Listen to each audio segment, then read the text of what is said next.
ថ្ងៃបុណ្យមាឃបូជាគឺជាថ្ងៃមួយដ៏អស្ចារ្យមែនទែនដែលមានព្រះសង្ឃចំនួន1250ព្រះអង្គមកជួបជុំគ្នានៅកន្លែងតែមួយដោយពុំបានព្រាមទុកឬណាត់ទុកឡើយហើយភិក្ខុសង្ឃទាំងអស់នោះសុទ្ធតែជាព្រះអរហន្តនិងជាអហិភិក្ខុ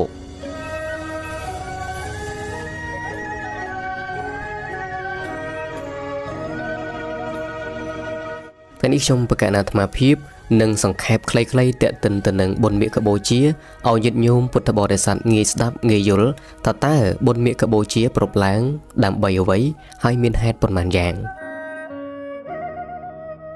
ពិធីបុណ្យមាឃបូជាដើម្បីរំលឹកដល់អភិលក្ខិតកាលទាំង3យ៉ាងទី1ទ្រង់ធ្វើចតុរង្គសន្និបាតទី2ព្រះអង្គសម្ដែងអវាទបាតិមោក្ខទី3ព្រះអង្គដាក់ព្រះជន្មាយុសង្ខាបរិនិព្វានឆ្នាំនេះកម្មពិធីបុណ្យមាឃបូជាប្រព្រឹត្តទៅនៅថ្ងៃ15កើតខែមាឃឆ្នាំរោងចត្វាស័កពុទ្ធសករាជ2568ត្រូវនៅថ្ងៃទី12ខែកុម្ភៈឆ្នាំ2025ខាងមុខនេះហើយអត្ថន័យបុណ្យមាឃបូជាមាន5ប្រការថ្ងៃមាឃបូជាខ្ញុំសូមវន្ទាត្រៃរតនាអវាទបាតិមោក្ខស្អាងស្អាតអស្ចារ្យបេះដូងសាសនាជាក្លឹមនៃធម៌បាបគុំប្រព្រឹត្តធ្វើតែសុចរិតកុសលបវរសមាធិបញ្ញាមត់មងឲ្យសជំរះឲ្យល្អ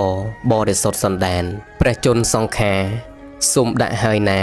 ឥតមានប្រែប្រាន3ខែខាងមុខនឹងបរិនិព្វានយកធម៌ជាស្ពានកុំបីប្រមាទជាថ្ងៃតែងតាំងនៅសាវៈខ្លាំងស្ដាំឆ្វេងដ៏ស្អាតបញ្ញាខ្លាំងក្លានិងរិទ្ធដ៏កាចជួយមិនប្រមាទការងារសាសនាបានសម្រេចហើយសារីបុត្រអើយអរហន្តចាស់ខ្លាបញ្ញាលើគេក្រោមតែសាស្តាមួយអង្គទេណាសាវកដៃស្ដាំ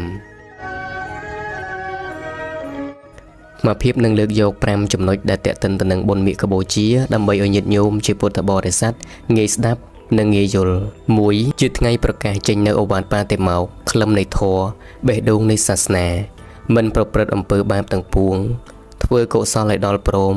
ធ្វើចិត្តឲ្យបរិសុទ្ធស្អាតទី2ជាថ្ងៃប្រជុំចតុរង្គសន្និបាតប្រកបដោយអង្គ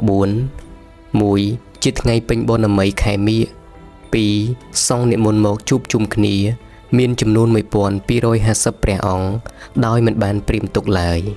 3ភិក្ខុសង្ឃទាំងអស់សុទ្ធតែជាព្រះអរហន្ត4ភិក្ខុសង្ឃទាំងអស់សុទ្ធតែជាអហិភិក្ខុ3ជាថ្ងៃព្រះអង្គដាក់ព្រះជន្មាយុសង្ខាព្រះអង្គបានត្រាស់ថានៅសល់តែ3ខែទៀតនោះទេតថាគតនឹងបរិនិព្វានហើយ4ជាថ្ងៃប្រកាសតែងតាំងអគ្គសាវកស្ដាំឆ្វេងព្រះសិរីបុត្រនិងព្រះមោគលាន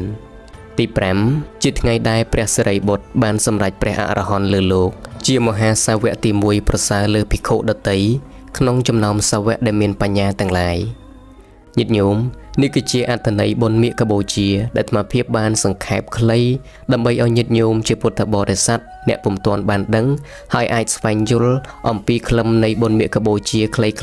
វីដេអូមួយនេះខ្ញុំប្រកាសអាត្មាភាពមានតែប៉ុណ្្នឹងទេប្រសិនបើមានចំណុចខ្វះខាតត្រង់ណានេះមួយក៏សូមប្រកាសណាគុណចាស់គ្រប់ព្រះអង្គនិងញាតិញោមពុទ្ធបរិស័ទលោកអ្នកដែលចេះដឹងសូមមេត្តាខន្តីអភ័យទោសនិងជួយកែតម្រូវខ្ញុំប្រកាសអាត្មាភាពផងសូមអរព្រះគុណនិងអរគុណសូមអនុមោទនា